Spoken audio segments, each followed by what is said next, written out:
Welcome to the Living the Dream podcast with Curveball. If you believe, you can achieve.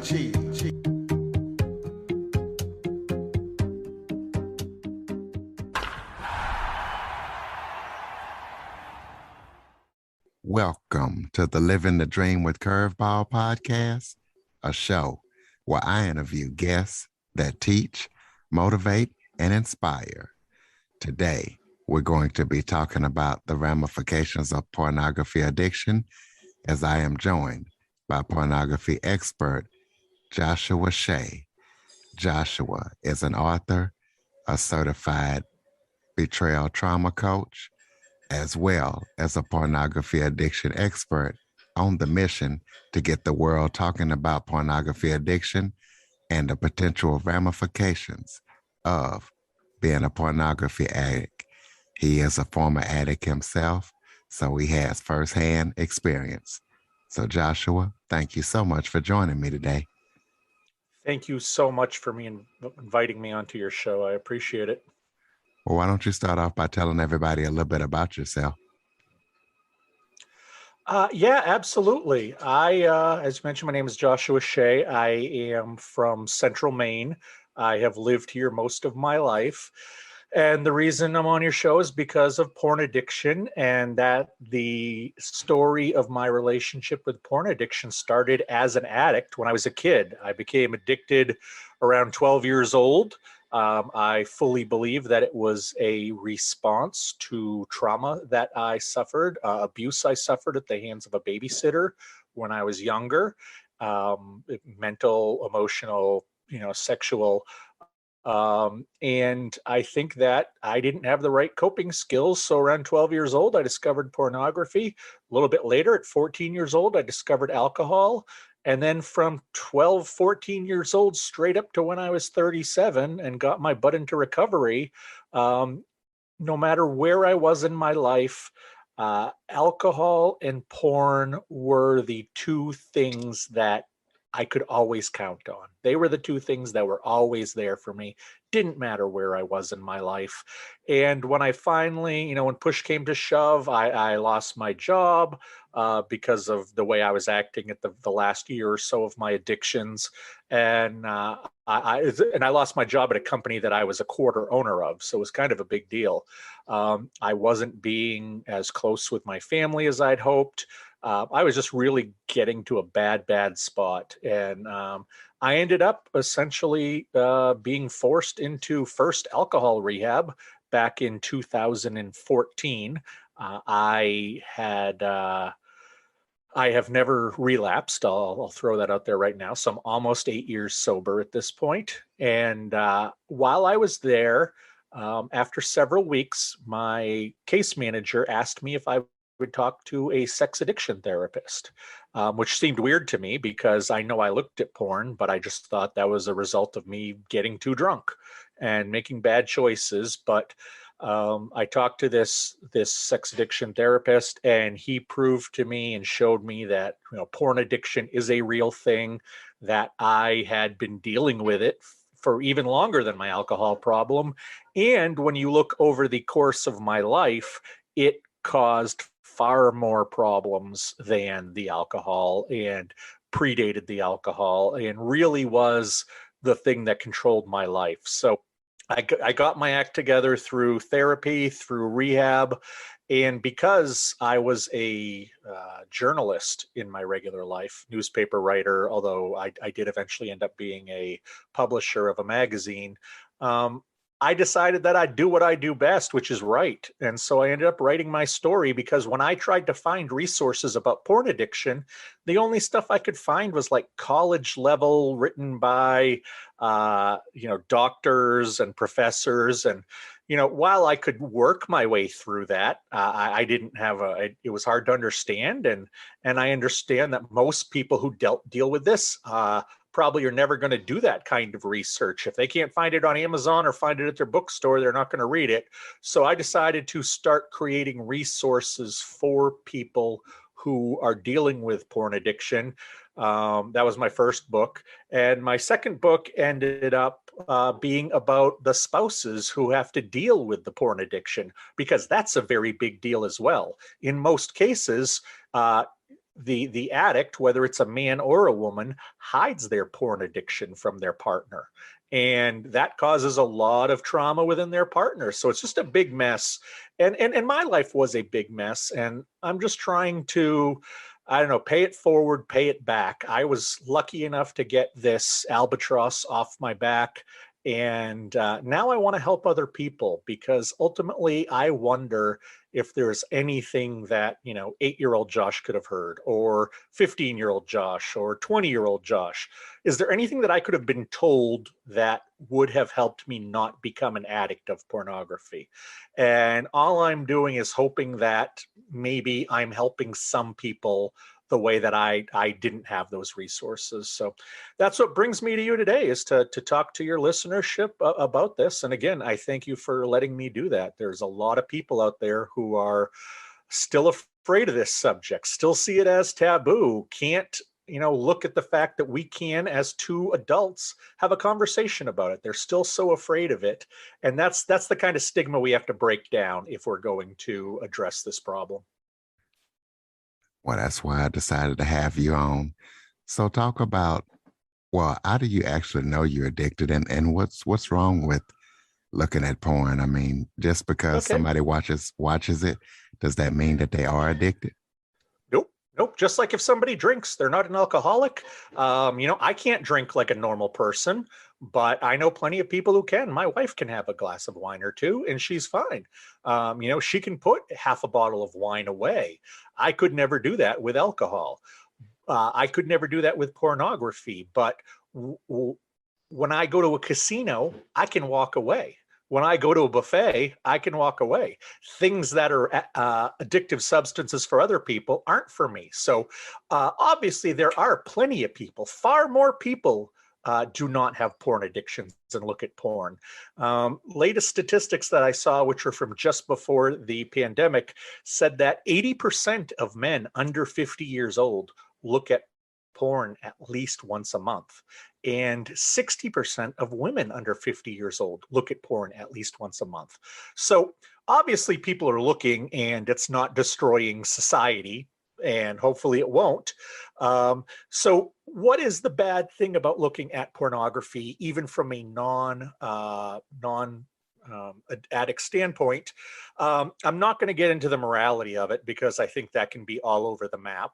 And I don't think it's good to shame anybody or embarrass them. So leaving the moral question of, is looking at pornography okay, to the side, I think that the story that illustrates the issue with pornography the most comes from when I did one of my last college presentations before the pandemic started. It was to a small group at a health center. It was a women's sexuality group. And I gave my typical presentation, and then I went to the Q&A section. And there was one woman, she was probably about 19, very, very quiet girl, didn't say much. She raised her hand and said, "Have you talked to women our age, 18, 19, 20? Have you talked to them and heard that they don't want to have sex with virgin guys?" And I looked at her and I said, "No, I've never heard this. What does this have to do with pornography?" And she said, "Well, you just told us that a guy usually sees pornography for the first time around 9 years old, maybe 10 years old, at least here in America. And they, by age 12 or 13, the average boy is watching multiple times a week." And as she said, as she started to repeat my statistics back to me, I realized where she was going with this. And I have had many conversations with women in this age group since, and they have confirmed this. It's that young men are growing up in this society watching pornography, and not just watching it, but learning from it. If you're 12, 13 years old and you use pornography, say 3, 4 times a week, or let's say you look at 10 clips a week, 10 little movies, um, think about, at 12 years old, when you're 17, 18, how much pornography have you consumed? And even if it's the most vanilla, straight ahead, typical porn you can find, one man, one woman, nothing crazy, you're still going to probably see the man saying very nasty things to the woman. you're probably going to see him grab her by the neck at some point. He's going to bend her like a pretzel. He's going to demean her.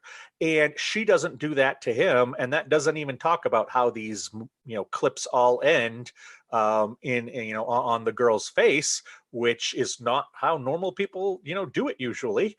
And for these young guys, these 12, 13, 14, 15-year-old guys who don't end up with a girlfriend, who don't end up having sex before they go to college, um, what are they supposed to believe sex is like?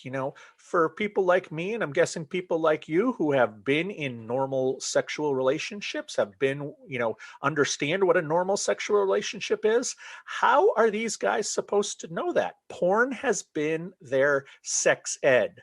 And I have talked with many young women in this college age group now, and they all say that, even when a guy says, I've not done this a lot, or a guy says they're a virgin, they're like, that's okay. And then most of the time, the moment they start in whatever the guy thinks is, the official starting line of having sex, he pushes her down onto the bed, or he grabs her by the neck, or starts calling her names that she had never heard before because he thinks, she wants to be called a dirty slut, which I've still never met the girl in real life who likes that. And these guys are brainwashed by pornography. So a lot of these women, when they find out that the 18, 19-year-old guy is a virgin, they don't want to have sex with them because they don't want to retrain them. They don't want to have to be like, hey, no, you can't act like Ron Jeremy or John Holmes or one of these porn stars. This is not what this is like. But how are these guys supposed to know that pornography is not a documentary or not a reality show if that's what they've been feasting on regularly? So, this story illustrates to me that we have a generation of young men who are growing up thinking that, and I'm not talking about love, I'm not talking about deep, deep emotions, just the act of having sex with another person.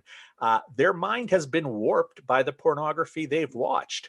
They may if they meet some of these women along the way, they may miss opportunities because they're acting like what they've seen on the television screen. And nothing to do with addiction there. It's just that we are raising young men and young women to another degree on pornography. They have unfettered access, and they've always had unfettered access to it. When I was a kid, I had to hope I found a magazine, or I had to, try to get a VHS tape recorded from somebody, or see if a video store would let me have it. Well, these days, we put a smartphone into every 10-year-old's hand and send them away. And, if you can, and not to be crude, but if you can spell, woman screws horse, you can watch that. You can watch whatever you can spell these days because there's so much pornography out there, and we don't think about what that's doing to the youngest generation. The generation that grew up with the internet, they're kind of their oldest age right now is about 30, 32 years old. They don't remember a world before it. There was a study done in 2018 of men in America, all ages, all races, religions, whatnot.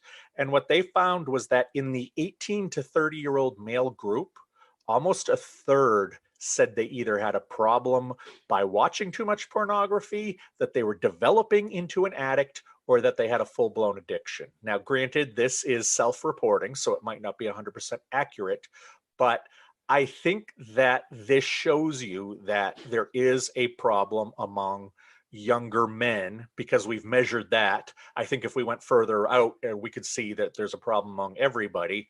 But we now know, based on facts and statistics, that young men have an issue with pornography in this society. And I am not so much anti-porn as I am pro-healthy sexuality. And the attitudes that our young men have are not healthy by and large. And that's part of the problem with pornography. You don't want an unhealthy sexual society. Unhealthy sexual societies don't last very long. I just urge you to go look at the ancient Romans or ancient Greeks. Once they started getting really weird with the orgies and other things, their civilizations fell. Because sex is a powerful, powerful thing. And I think the technology that we have in our hands today, it's only been in our hands 20, 25 years. Our brains have not evolved to handle this kind of technology yet. So we have to stop everything and say, hey, what is this doing to us? What is this doing to our people? And among the worst of them, yes, it is full-blown pornography addiction. It's much like every other addiction. It is in the mind. It is, porn addiction isn't in the crotch. Food addiction isn't in the stomach. So, cocaine addiction isn't in the nose. It's all in the head. Addiction is just a symptom of a coping mechanism to deal with something worse. And with pornography, it's almost always unresolved trauma, usually emotional trauma or sexual trauma from being a kid. And because it's easy as a kid to get your hand on pornography these days, it's easier to see porn than to get a beer. So when kids need to self-soothe because their lives are tough and they don't have the survival skills, they don't know how to go find resources, they turn to porn because it makes them feel better. And that's the problem in our society is we're not, I don't want to say teaching our people how to use porn, but we are not even talking about it and saying, hey, 1 out of 5 guys ends up with a real problem with this, and that number's only getting worse. So let's talk about this. That's why I'm here. That's what I do day after day is I just try to get people to talk about this. So there are fewer me's out in the world because I didn't want to end up this way, but maybe I can help other people not end up that way.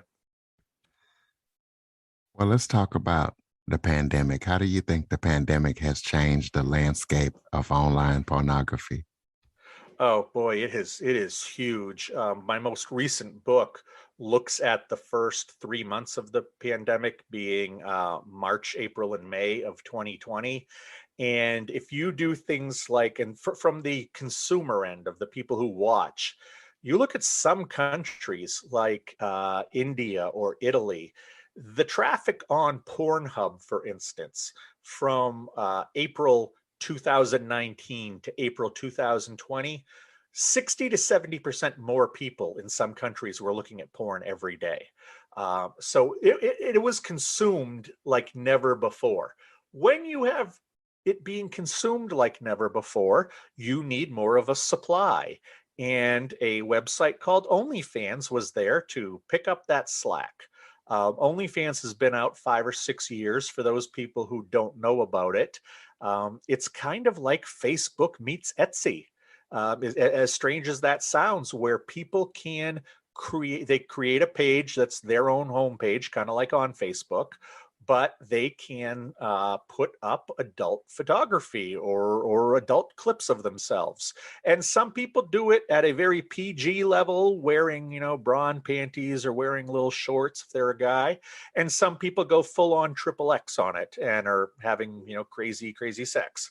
And selling it to people. A lot of times they tempt them to get onto their page, and then they get them into them, and then they keep selling more and more content to them. Now, what's interesting about this is that, first of all, the most recent stat we have is the CEO of OnlyFans a few weeks back, making a statement to the press, said that they had over 2 million content producers, 2 million people making pornography on their website.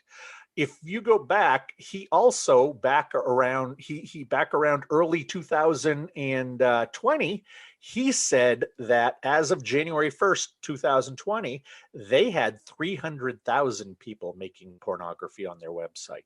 So if you take just this one website of OnlyFans, based on what the CEO has said, and I have no reason to believe he's wrong based on what I've seen with my own eyes, is that 1.7 million people, mostly all under the age of 30, mostly all under the age of 25, have taken to creating pornography and selling it on the internet. And we can say, well, they've got to make ends meet. They've got to pay the rent. They've got to do this. And I'm sure some people do. And I absolutely understand that. But what scares me about the pandemic, and what I think the long-term effects of the pandemic will be, isn't going to be on how much we watched porn or how many new people started watching porn, because as the lockdowns started to lift, as people could go back to school, go back to work, you could track website stats. There are a bunch of different companies that do that. And the consuming numbers started to go down. People were going to work instead of looking at porn. People were doing other things. They weren't locked in their house anymore. What we didn't see go down are the amount of people who are making porn. That number is still going up. And when I was writing my book, the book took about 6, 8 weeks to write. And I talked with several people who had been on OnlyFans and had been cam models for a very long time. These are the people who saw it as their job, as their business. They did it for the money. And then I talked to a bunch of rookies who just started doing it at the beginning of the pandemic. And they were like, I heard there's good money. I heard there's good money. I then interviewed them again 6 to 8 weeks later to find out what was going on. The people who were the veterans on those sites, they talked about how the consumer was changing and their attitude with every week that the pandemic went on, people seemed to get more depressed or scared. And it was interesting to hear about the consumers on that end. But these producers, these longtime makers of pornography, of their own pornography, they really hadn't changed at all. But when I talked to the rookies, it was actually kind of scary. Talking to some of these, guys and girls who were 18, 20, 22, they were like, yeah, I'm making great money, but what's cool is that, I jump on here and I feel like I have more friends than I've ever had before. Or, I've never been able to I can't get guys to date me. I can't get a girl to look at me. And suddenly I've got them giving me huge amounts of money and paying attention to me. And I remember one girl saying that, she broke up with her boyfriend because she started doing OnlyFans, but since then she's gotten 3 marriage proposals from different guys around the world.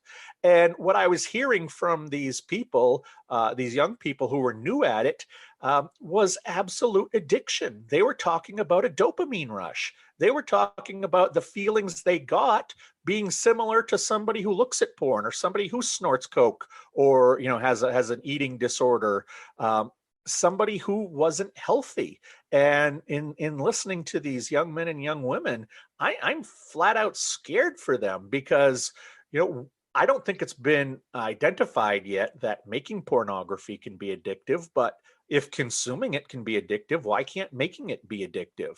And I really wonder if some of these, people who are 20, 25 years old now, are they still going to be online 20 years from now? Are they going to be 40, 45 years old making pornography because that's how they get high?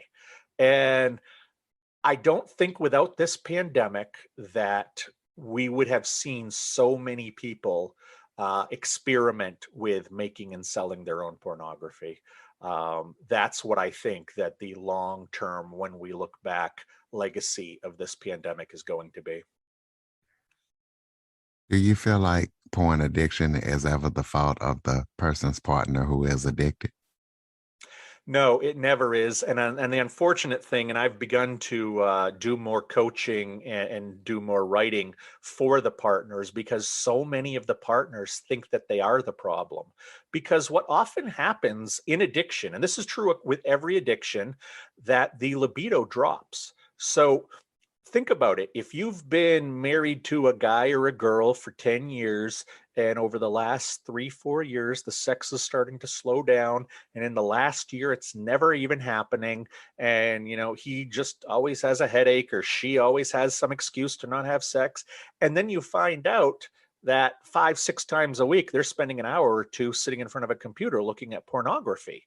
And yeah, you can hear that they have a problem, but most people who are blindsided by finding out their partner has an addiction, they immediately think, what did I do? Was I not good enough in bed? Was I not sexy enough? Was I not, wild enough? Why wasn't I enough for this person? And the thing is, you could never be enough because it's not about you. It has nothing to do with you. It sucks that you're there and you're going through it, but in my instance, I became a porn addict 12, 13 years old. I met my wife when I was 26. She found out that I was an addict at 37. So I hid it from her successfully for 11 years. And, she could say, oh my goodness, I didn't know he was an addict. And I made this happen. And I have a lot of clients who do start out that way, but I always tell them from my own story. I was an addict for 12 years before I met my wife. Even though I didn't know it was porn addiction, I know I was addicted. How could my wife have anything to do with my addiction if I was an addict for 10 years before meeting her? She can't. It's impossible. And that's the thing, is that so many of us who are porn addicts or are recovering porn addicts, these seeds were planted in our youth. We found pornography to be our escape, the way other people find video games, the way some people use drugs. We found pornography to be our escape. It's what calmed the storm in our brain. When I was using pornography, it wasn't, strictly a sex thing I want to get off and this is all about me. It was about trying to calm my mind, trying to de-stress, trying to feel like I was taking control of my life. And I know for people who aren't addicts, it's hard to understand that. But it really is. It's like a magnet that just draws you to it. And for 12 years before meeting her, pornography was the one thing that always made me feel better, along with alcohol, to a lesser degree. Pornography, no matter whether I had a girlfriend or I didn't, or whether I was in school or whether I had a job, pornography was always there and it always made me feel better. I could count on that. It was the only thing I could count on. It wasn't about an orgasm. It wasn't about getting off. There was a lot of times I looked at porn that there wasn't any getting off to it. It was about looking. It was about having that, little tickle or little, scratch in my pleasure centers, the dopamine, the oxytocin, the serotonin. It was about getting all of that calmed down. And so pornography could do that for me. Well, I also found out, in my late 30s, early 40s, a whole lot of therapy can do that too. Because what you need to do is you need to deal with not just the addiction. And when I coach porn addicts, I tell them right up front, only 25% of this is your addiction. We're going to work on how to deal with your triggers, what to do when you feel that itch coming on that you've got to use, how to stop using porn. We are going to talk about that. But 75% of the work is about getting through the unresolved abuse, the unresolved trauma of your youth. And I can tell you firsthand that when you figure out why you became an addict, and when you deal with the circumstances of why you became an addict and you come to peace or get some closure with why you became an addict, it turns out you don't need the addiction nearly as much. And I give people the metaphor of, imagine you have a giant cut on your arm. That cut is the trauma. So what do? You get a bunch of Band-Aids and you put it over the cut. Those Band-Aids are your addiction. They hide that trauma. The world doesn't see it. And you're hiding it from everybody. But the Band-Aids don't actually fix anything. There's no medicine in Band-Aids. All they do is hide the wound. And if you are going to tend to the wound, you have to take those Band-Aids off and you have to tend to the wound. You have to see what's going on in that wound. If you fix the wound, if you let it heal, if you get it to heal, well, you no longer need Band-Aids. And that's the case with the addiction. I figured out why I became a porn addict and an alcoholic. I went through, all of that hard work of facing the abuse that I had when I was young, and other types of mental abuse or emotional abuse I suffered at the hands of some other people. I finally did the hard work of going through that and sorting it out and processing it. And once I did that, I have never felt the pull towards pornography or the pull towards alcohol like I did when I was an addict. Yep. 7, 8 years later, I still get little triggers. And, I went to Fenway Park in Boston for the first time in about 10 years, a couple weeks back when they were in the playoffs. And I was walking down the street with my brother, who doesn't have any problems like this. And he said to me, "You look like you're fiending for a drink." And I was like, yes, I am, because I haven't been to a Major League Baseball park in 10 years. And I'm walking down this street towards Fenway Park, and I see a place that I used to drink a lot. And I see another bar, and I see another bar, and I see another bar. I would have guessed when I used to go to Fenway Park, when I drank a lot, I would have guessed I went into 2 bars. Walking around the stadium, I probably recognized 10 bars. And that's from 10 years ago. Who knows how many have closed? That's that's a trigger. That's the feeling that I want to use. And I have the tools to fight that. But why I became an alcoholic, I figured out long, long ago. So in my day to day life, I don't have those triggers. I don't have those cravings. And the further you get away from them, the easier it gets. What advice would you give someone partner and tell them to do if after, they find out that their partner's an addict? What should they do? Well, you can really do, only a couple things. You can address it with the partner, or you can not address it. If you choose not to address it, then life is going to keep going on as it is, or it's going to get worse, because addiction does get worse no matter what the addiction is. And if you've decided that, then good luck, strap in, it's going to be a bumpy ride. Um, Most cases, the partner will confront the addict, and I urge people to not just make it a big blow up, because when you think about it, if you go at somebody shaking your finger and say, I know you do this, I know you do this, what's wrong with you? Well, that person doesn't feel safe. That person isn't going to open up. That person is going to feel shamed and very little, and they probably already know they have a problem. And now that they feel even worse. So I always urge people and partners very early on. You may be absolutely disgusted by what they looked at. You may make your skin crawl that they were up at night doing that, or doing that at the house while you were gone. But please try not to judge them overly too much, because addiction is an illness. It's a brain illness. I mean, it's proven at this point that it is a scientific medical illness. And they are sick people. They are not just recreational users. And I have to tell the partners of porn addicts, in some ways, you may be in a better position, because most people who use pornography out there, they're just recreational. They haven't, rotted their pleasure centers or anything like that. What they use pornography for is what the addict's partners fear, that they are choosing pornography over them, whether it's a guy or a girl, or, something in between these days. If they choose to utilize pornography for self-pleasuring, and they have a partner, and they choose the pornography, that can be very demeaning. That can be very demoralizing. That can make you wonder what's wrong. That's because that person is consciously choosing to get off by themselves than with you. I can understand how that's bothersome.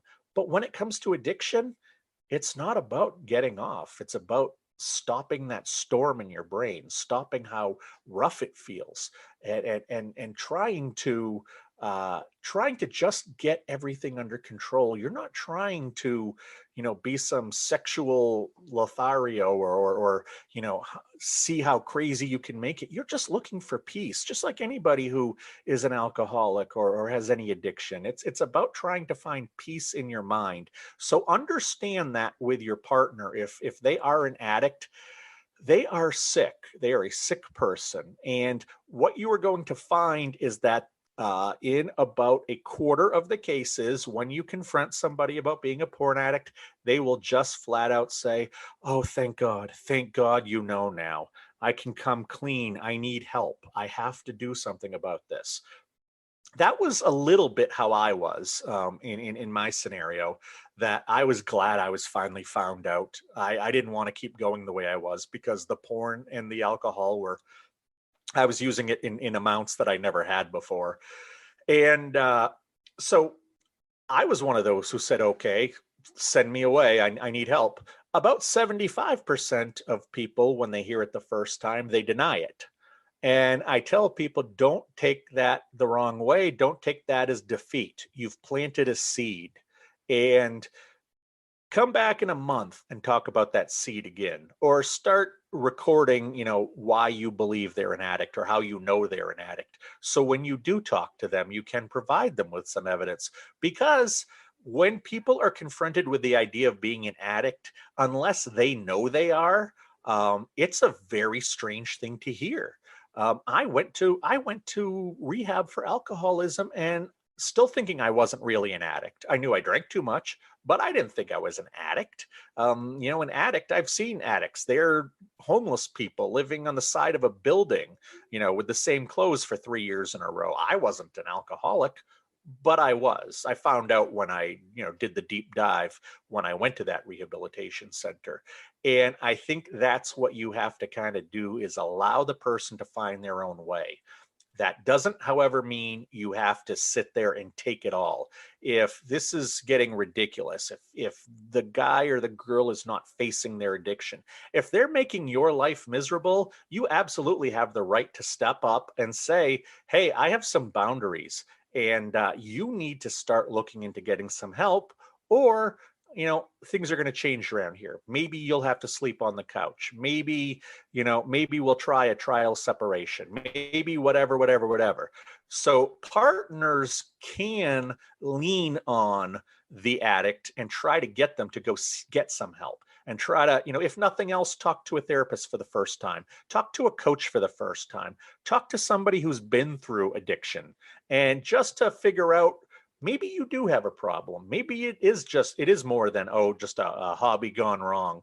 Maybe you do need some help with this. And there's nothing wrong with needing help. And the earlier you get help, the easier it is to get better. And just stay on that person. Don't nag them, but just stay on them.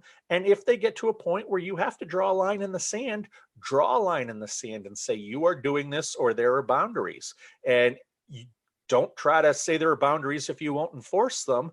But if it gets to the point where this person will not stop, and you can't live with this, it's okay to say, "I'm going to leave you if you don't start addressing this," and then leave them. That's perfectly fine, because you have to watch out for yourself. And that's what I always tell the partners of the porn addicts, is that this is a sick person. If you want to stick by and help, that's wonderful. I think that's a wonderful thing. But an addict doesn't have the right to abuse you, mentally, emotionally anyway.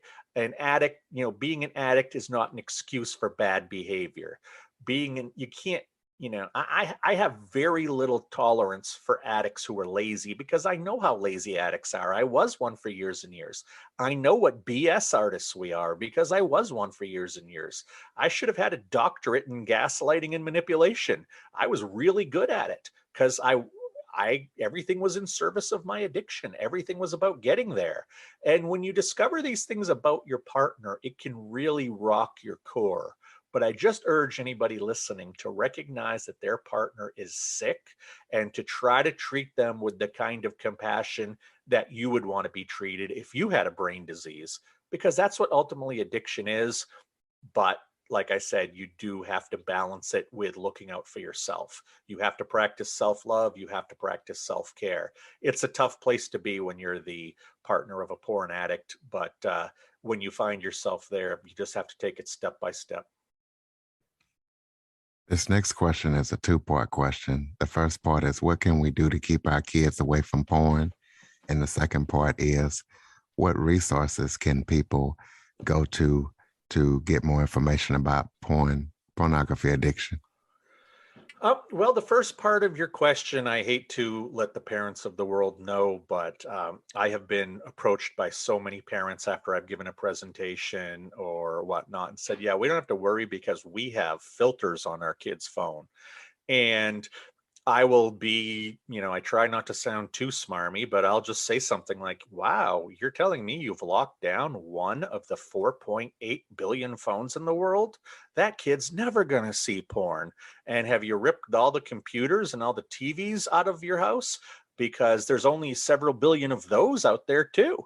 And what I try to make parents realize is that you can't keep your kids away from porn. That is silly. To think you can do that in the 2020s is ridiculous. It is not a matter of if your child is going to see porn. It's a matter of when. We know that boys see porn for the first time at 8 or 9, often become regular viewers 10, 11, 12 years old. Girls see porn for the first time, usually at 10 years old, and they are starting to consume it in numbers that we've never seen before because everybody now has equal access. You sit in front of your computer, you sit in front of your phone.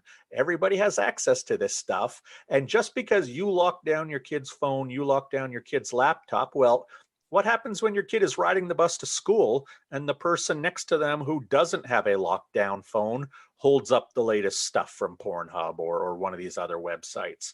And, what happens when they are at a friend's house at a sleepover and they're flipping around the channels and somebody hits the pay-per-view button and a porn comes on? What is your kid going to say? What is your kid going to do? If you don't know those answers, you haven't done any porn proofing. All you've done with those filters is allow yourself the false sense of security by sticking your head in the sand. A filter is never going to stop anything. And I tell parents that the pornography speech about not watching pornography, it has to be done in many stages. It has to be age appropriate, but it also is not the birds and the bees speech. You don't need to talk about specifically what's in the pornography at any graphic level. That would scare a lot of little kids. But it's okay to tell a 5-year-old kid, hey, I just want you, if you're ever using a phone or using a computer or watching TV, or you're with a friend and doing that, and you happen to see people without their clothes on, can you let me know? Because little kids aren't supposed to watch that stuff. It's not good for little kids, and I want to make sure I protect you. So if you ever see that stuff, can you let me know? And the kid will say yes, and the kid will probably comply because little kids, especially, they want to do the right thing. They want direction. And, maybe at 6 years old, you tell them, well, I have to tell you, you don't ever let anybody take a picture of you in your underwear or without any of your clothes on. But also, you can't take pictures of anybody in their underwear or without their clothes on. And these are the small lessons that can be taught along the way that will ultimately be, if not an anti-porn message, at least a think about what you're doing message. And think about how you're using this stuff. We don't allow smoking in this house. We don't allow drinking in this house. I'm not going to be able to stop you when you're 18 or 21 and you're an adult living on your own. But right now, the rules of this house are none of these kinds of pictures or none of these kinds of movies in our house. That's the speech. It's not about how babies are made. It's not about sex. It's not about your use of pornography. It's about none of that. It's about just letting a kid know that this can be dangerous and you don't approve of it. And will they still look? Of course, at some point they will. A kid going through puberty is going through so many changes, including being attracted to somebody, and whatever they choose to be attracted to, guy, girl, or something in the middle, they are going to be curious sexually about the other person's body, about different things like that. That's normal. That's healthy sexuality. Healthy sexuality isn't looking at pictures of people that you're attracted to for 3-4 hours when you're 14 years old. And that's what needs to be shared at 12, 13 years old. I think we can get a little more graphic with our boys and our girls, especially if most of them are regularly watching porn already at that point. Let's equip them with education. That's the problem, is that we are an ignorant society when it comes to this. And the thing that has always overcome, it's not money being thrown at a problem. It's not a bunch of well-meaning people picketing or protesting. The thing that changes the world, the thing that changes people, is education. And we need to educate our youngest people about how to either properly use porn or why they should stay away from porn, but they need to have the information to make the best decisions for themselves. And I believe that when given proper information, most people do make the right decisions.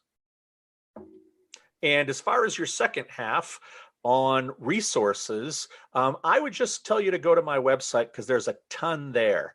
There is access to my books and my coaching if you're interested in any of that stuff, but I do have pages of resources. If you think that you want to learn more about porn addiction, or if you do have a porn addiction and are questioning it, but don't know how to go about getting help, and the idea of going to a therapist or a coach kind of scares you, or the idea of going to a 12-step meeting like Sexaholics Anonymous or Sex Addicts Anonymous, if these things scare you, there are online forums. There are other people you can go see.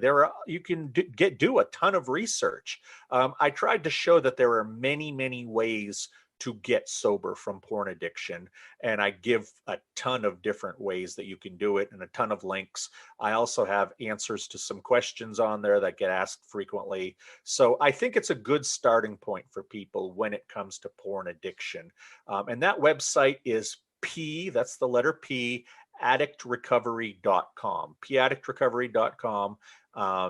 You should find something there that will help you. And if you can't, or if you have more questions, just drop me an email. I'm not going to charge anybody to answer a couple questions or send an email.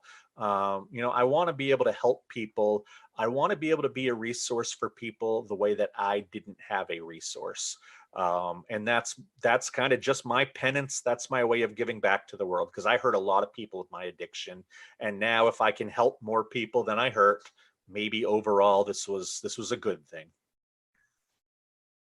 Well, for those out there who feel as if they might be struggling, give us some signs too that people can kind of. Yep. And this is true with all addiction. Pretty much 95% of addiction, as far as what goes on in the brain, is exactly the same. Obviously, if you're a food addict, you're going to get fat. If you smoke, you can get cancer.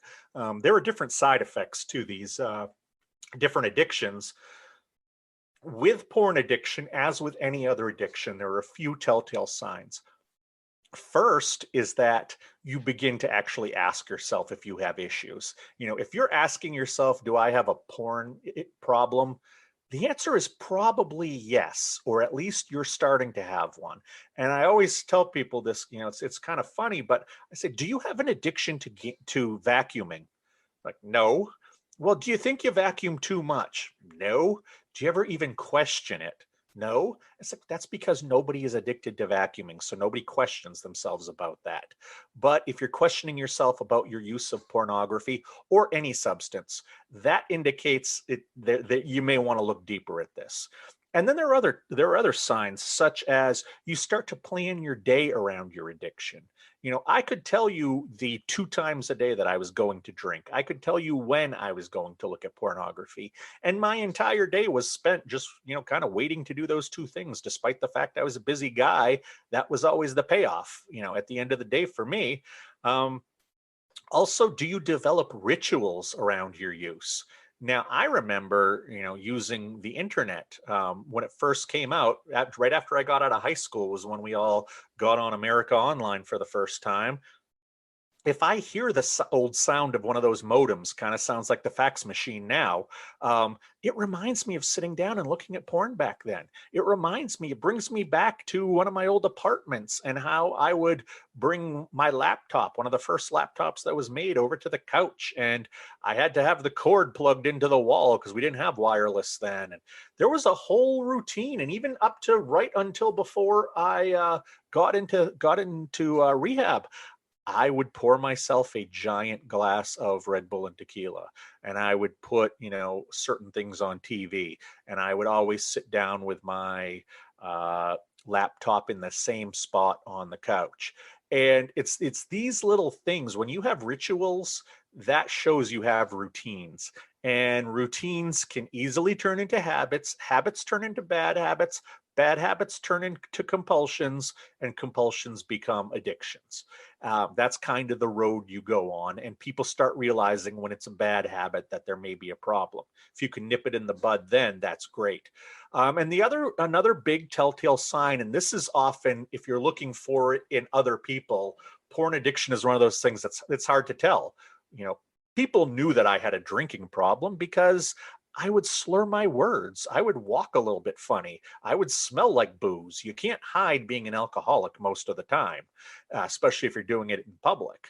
But you can easily hide porn addiction. Although, if you can look at your partner or look at whoever you're suspecting and look at how their life and the things they are doing are changing, do they no longer hang out with friends like they used to?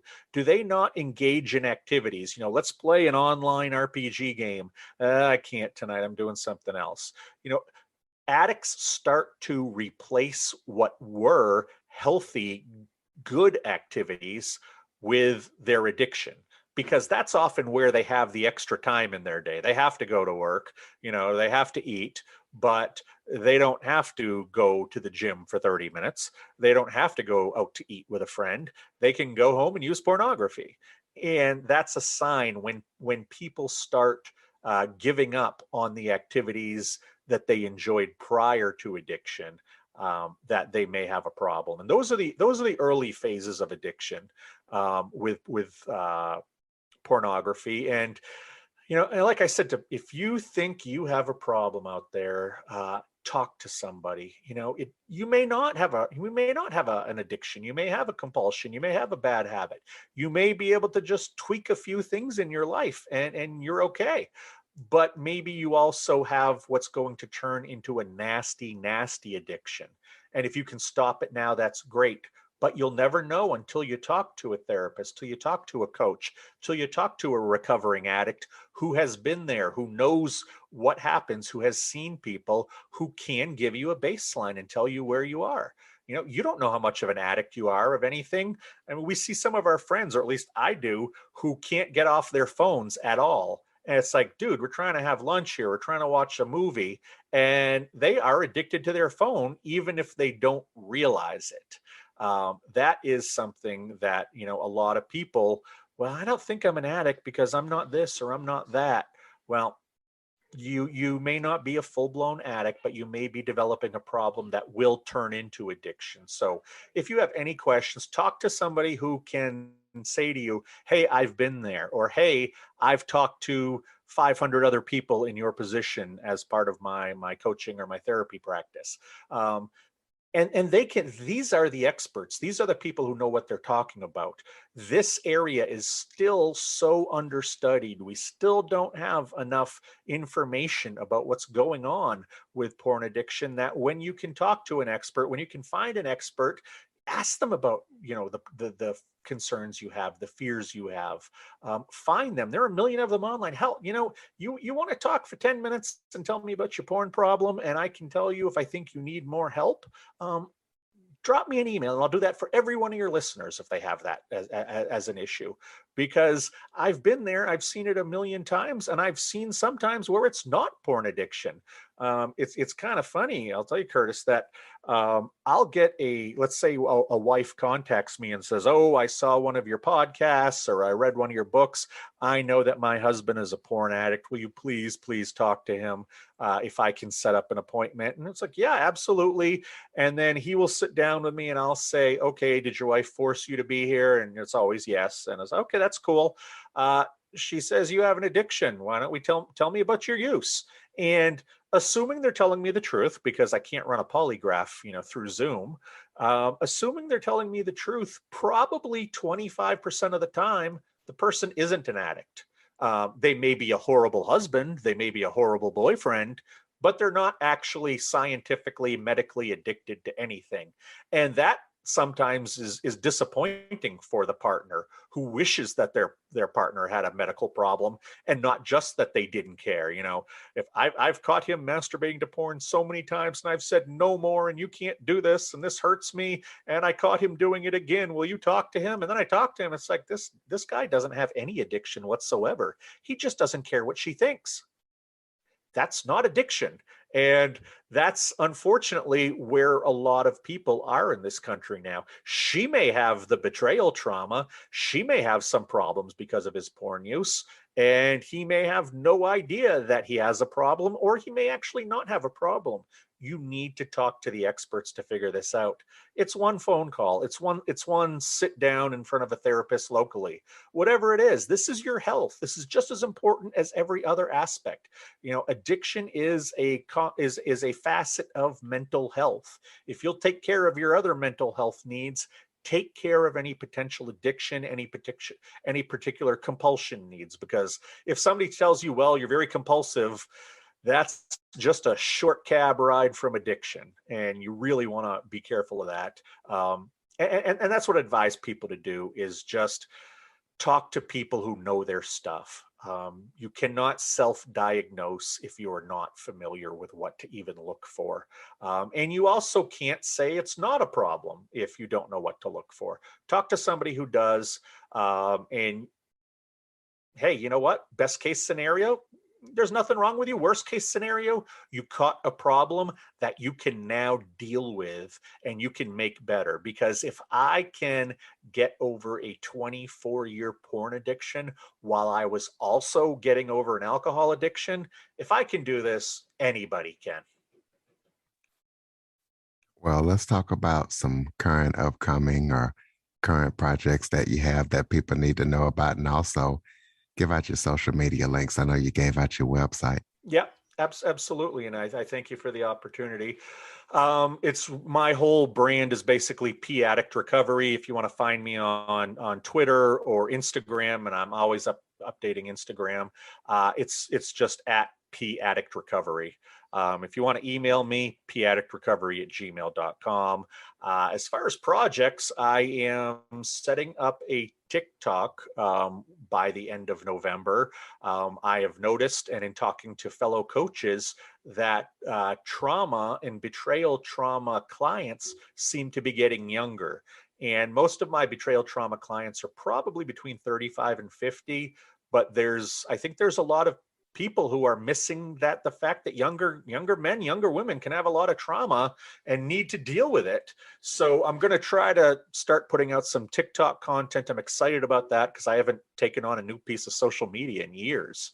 So that'll be interesting. Come look for me and see if I flame out wonderfully. Sometimes watching a car crash is just as fun as watching somebody succeed. And I am also, I have begun the very beginning process of starting my next book. I am co-writing this book with a therapist out of California. And we have just signed paperwork. So my guess is that won't come out till the end of 2022 or maybe early 2023. But I'm real excited about that. That will be my fourth book, and you can get all my books on Amazon if you're interested. And then I'm also excited because we're starting to see places like colleges, places like churches, libraries, Rotary clubs, this kind of thing. We are starting to see these groups and these organizations bring speakers back to talk to people live. And, while it's great to have TV and podcasts and radio, I don't think there's anything like standing across from somebody, even if they're on a stage and they're talking to 500 people. I think there's a real connection there. And I've done many of those kinds of presentations, groups from 5 to 500. And I haven't been able to do those very much the last 2 years because of the pandemic. And I'm really looking forward of getting back in front of people. I know there'll only be a few opportunities in the spring. Most of it won't start till fall of 2022. But I really am looking forward, especially to getting in front of college kids. I feel like I connect with them. I can speak their language, and they'll take me seriously because I was there. And I think that's a big piece of it, is that I was there.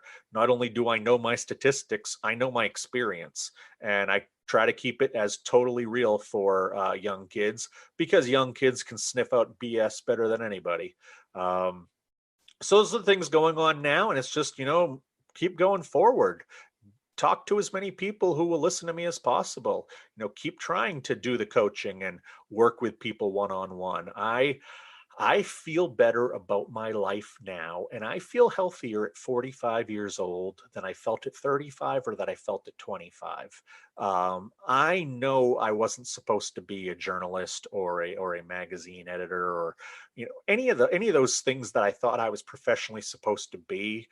I realize now that, God, Allah, the creator, whatever you want to call him, I realize now that, whatever that force in the universe is, it put me through all of that stuff so I could come out on this side and help people and make a difference. And I am just going to keep doing that as long as it makes sense, as long as, I keep getting a little bit of money here and there for doing some of these things so I can keep a roof over my head. I feel like my life has purpose. And except for being a husband and a father, I didn't have that much in my old life. And it's great to have that feeling now. So ultimately, I'm going to chase this great feeling. Ladies and gentlemen, paddictrecovery.com. Please be sure to follow, rate, review, share this episode to as many people as possible, especially people that are struggling. We could help somebody and save somebody's life.